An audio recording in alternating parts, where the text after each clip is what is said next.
Por isso que poucas pessoas sabem desse conhecimento, mas quem sabe chega voando. Chega voando. É o cara que vai escrever, o cara que vai além, não vai ficar ali sempre na zona de conforto dele, né? Não teve uma base. Eu vi alguém falando esses dias que tá fazendo assim 700 questões por dia. Pô, aí não dá. E aí eu falei, cara, mas é um número, você vai quebrar recordes. Tudo bem, mas você vai passar no concurso? Não necessariamente. É pra assustar concorrente isso. É muito marketing. Égua. Sabe? Porque não faz sentido. Porque você tem que estudar por questões, né? Não fazer questões. Exato. É uma coisa muito diferente. Vou dar um exemplo de um simulado que você faz com uma prova anterior. Tem muita gente que pega essa prova anterior e faz, vê a nota, beleza, estou nessa nota, vida que segue. O cara não volta pra entender onde errou. Sim, não, aí não se pode. cai nos concursos, vou pegar o TJ, que até hoje, mesmo com algumas inovações, repete muito assunto, se o cara volta e entende que errou, na próxima ele não vai errar mais aquilo. Aí ele vai elevando rapidamente a nota dele. É no erro que ele aprende, né? Ali que ele tem que focar, na verdade, ele tem que tirar o pé do que ele domina. Todo mundo é assim, a gente aprende muito mais com aquilo que a gente errou primeiro e entendeu o erro do que aquilo que a gente acertou primeiro. Aquilo que você acertou de primeira, você pode querer uma pegadinha depois. Mas você pega um aluno iniciante. Sabe, aquele cara que tá cru, que tá com medo, normalmente, né? Você manda ele fazer questões desde o primeiro dia? Não? Você fala pra ele entrar num ritmo primeiro de se acostumar? Ele pode até fazer questões, mas primeiro pega um estudo teórico ali. Vou dar um exemplo pra você. Direito administrativo era uma matéria que eu tinha muita dificuldade. E eu já tava na faculdade de Direito lá no 4º, 5º ano, eu não entendia nada de Direito administrativo. Até porque a gente tem pouquíssimo Direito administrativo, né? Pouco e é chutado. Minha professora vomitava a matéria, assim, não entendia nada. Eu tinha muita dificuldade. E eu lembro que eu tentei começar por questões, eu não entendia, não entrava na minha cabeça. Quando eu comecei a entender a lógica do direito administrativo, aí ficou fácil. Hoje eu dou aula da matéria. Então, o que eu fiz? Primeira coisa, eu conectei com a matéria que eu gostava. Eu conectei com o penal. Eu descobri que a lei de improbidade administrativa, que está lá no final de qualquer conteúdo programático, ela batia com os crimes contra a administração pública. Então, fazer esse link já me ajudou. Já vi edital colocando essa lei na parte penal. Na parte penal. E não tem nada a ver com penal. A lei de improbidade não tem nada a ver. E geralmente ela não tá nem dentro do direito administrativo, mas ali conectou pra mim. E outra coisa, eu percebi que uma matéria de direito às vezes é igual aprender inglês, espanhol. Se você pegar o idioma, se você se alfabetizar, o resto fica fácil. E como que se alfabetiza no direito administrativo? Dominando os princípios. Se você domina os princípios da administração pública, pega ali o regime jurídico administrativo, você vai perceber que todos os assuntos dali pra frente vão se conectar com algum princípio. Todos. Vai dar poder de polícia, vai se conectar com algum princípio. Vai dar qualquer coisa do direito administrativo, se conecta. Então, quando eu entendi isso, eu primeiro dominei os princípios. Quando eu voltei para as questões e para outros assuntos, ficou fácil. Aí desmistificou a matéria. Então, assim, às vezes até dá pro cara na insistência começar por questões anteriores, vai tomar umas porradas. Mas se ele dá uma recuada e pega uma base, se alfabetiza naquela matéria, o caminho fica mais fácil depois. Sim, ele ganha mais velocidade na hora de fazer questões também. Exatamente. Né? Aí ele faz já consciente do que ele tá fazendo. Sabe uma coisa que é muito comum? Acho que você deve enfrentar muitos problemas assim com os alunos. Inclusive com alunos formados em direito. Parte processual. Porque, cara, você só aprende processo mesmo, de verdade, gente, quando você começa a trabalhar com o processo. O processo é um negócio assim, é muito perdido, né? Fica muito abstrato, não tem nada concreto. Quando você começa a trabalhar com o processo, você percebe, cara, é simples. Acho que é a matéria mais simples. É muito mais fácil do que a parte material, por exemplo, na minha visão. E você começa, né, se você pensar, a prática leva à perfeição. A prática nos estudos é estudar com questões. É a melhor forma que você tem ali de suprir um pouco da prática jurídica que você não tem. Só que, ao mesmo tempo, né, em que você tem que fazer questões para entender a parte processual, na minha visão, eu quero pedir sua opinião, a gente percebeu um problema. As pessoas tinham problemas de ter velocidade, de entender o conceito ali do processo, porque não tinham os fundamentos. Tanto que agora nos materiais, a gente colocou em todos os materiais sempre um bloco assim com os fundamentos primeiro. Legal. Né, para a pessoa entender um pouquinho, entender como que funciona a lógica, para se desenvolver. Na parte aqui de processo penal, por exemplo, é a mesma coisa? O pessoal tem dificuldade, quem não tem prática jurídica? Tem muita. Eu tive. Eu gostava do penal. Assim, a parte processual, pra mim, nem entrava na cabeça. Eu não sei qual foi o primeiro momento que você teve contato com a prática, mas no meu caso, eu só tive contato com a prática quando eu virei advogado. O processo civil não entrava na minha cabeça. E eu tinha a professora, confesso, ela é muito boa, ela é professora da faculdade, mas eu não entendi o que ela falava. Ela falava de embargos, declaração, contestação, embargos infringentes, sabia nada, rito sumaríssimo, sumário. Pra mim, ela tava falando mandarim, então eu não entendia nada. Pra mim, a ideia só foi se encaixar quando eu virei advogado.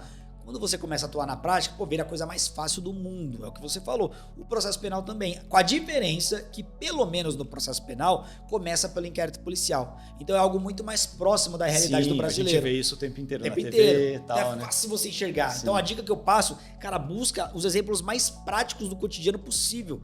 Agora, tem questão que é difícil. Você vai pegar uma matéria de processo civil, é difícil se aproximar da vida do leigo. Então, realmente, algumas matérias, por exemplo, Você imagina que você já começou trabalhando e ali você foi pegando a parte prática do processo. Sim. É que eu entrei eu tava na faculdade ainda, eu já era servidor, né? Boa, aí já ajuda demais. Eu meio que peguei ele no ritmo, assim. Eu senti que os colegas da minha sala que faziam estágio na advocacia ou em algum... Tem muita facilidade, né? Aprendi como se fosse a coisa mais fácil do mundo, mas não entrava na minha cabeça. Sim. Então... Mas eu lembro assim, cara, a primeira prova que eu fiz que teve um processual mais denso ali foi TRT. Foi a primeira prova que eu passei, inclusive, aqui do TRT de São Paulo. E foi muito difícil pra mim, cara. Muito difícil. A parte de processo do trabalho foi uma desgraça. Eu me senti igual lá no comecinho, quando eu comecei a estudar, que eu lia a Constituição e não entendia nada. Eu tinha que procurar o significado das palavras. Sabe? Esse nível de totalmente imaturo ali. Eu tinha uma noção até de direito, porque eu estava fazendo um concurso, mas a parte processual, nada. E, cara, quando eu comecei a trabalhar, virou a chave. Total, assim. Eu lembro que a matéria que eu fui pior, eu acho que foi a parte de processo trabalhista. Só que eu dei muita sorte, assim, que sabe quando você fica entre uma e duas? Sim. Aí eu acertei nessas daí, sabe? A sorte faz parte do processo, né? Sim. Cara, a prática é uma baita vantagem. Mas nem todo mundo pode. O que eu costumo falar pra galera é que eu demorei pra entender isso também, né? Porque a gente estuda, às vezes, com o compromisso de pegar quantidade, não qualidade, então eu perdi muito tempo.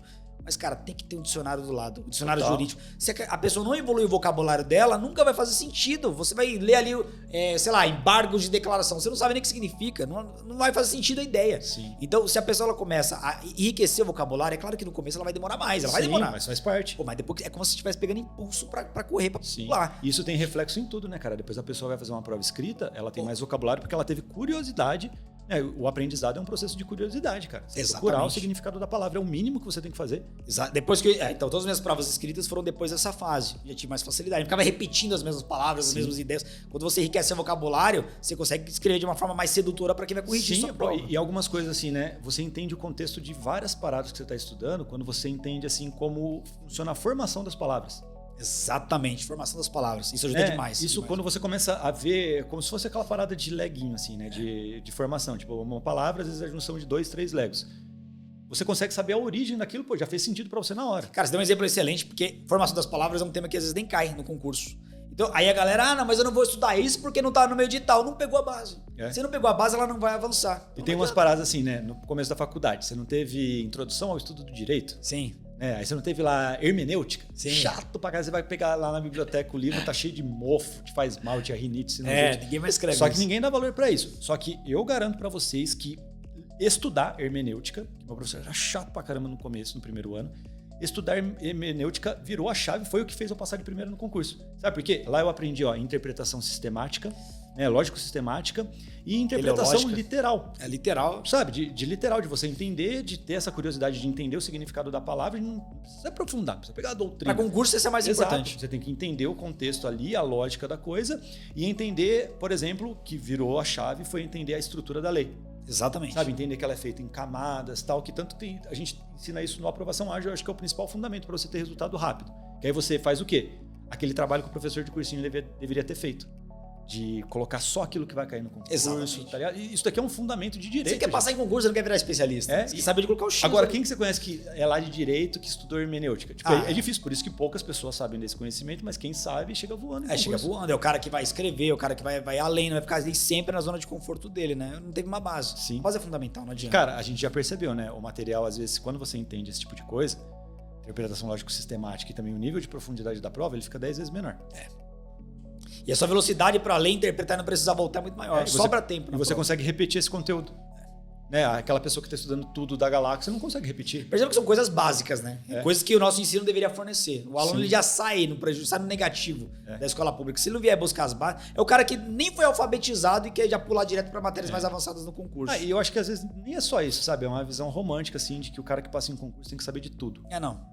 Não tem, tá ligado? Às vezes nem metade. Eu conheço um monte de gente que é mestrado, tipo, eu não fiz mestrado, mas e o cara tem um conhecimento muito bom daquela parte, do que ele fez ali da especialização e tal. Só que ele vai fazer um concurso e ele não passa, são mundos diferentes. Eu tive colegas assim, que terminaram doutorado e nunca conseguiram passar na prova da OAB. Não conseguiam passar. Porque são lógicas diferentes, né, cara? Tem que, às vezes, todo mundo pode passar. É só, às vezes, ter um pouquinho de humildade e entender, pô, isso que eu aprendi é muito legal, funciona muito bem para isso que eu faço, mas esse mundo é um mundo diferente. Exato. Né?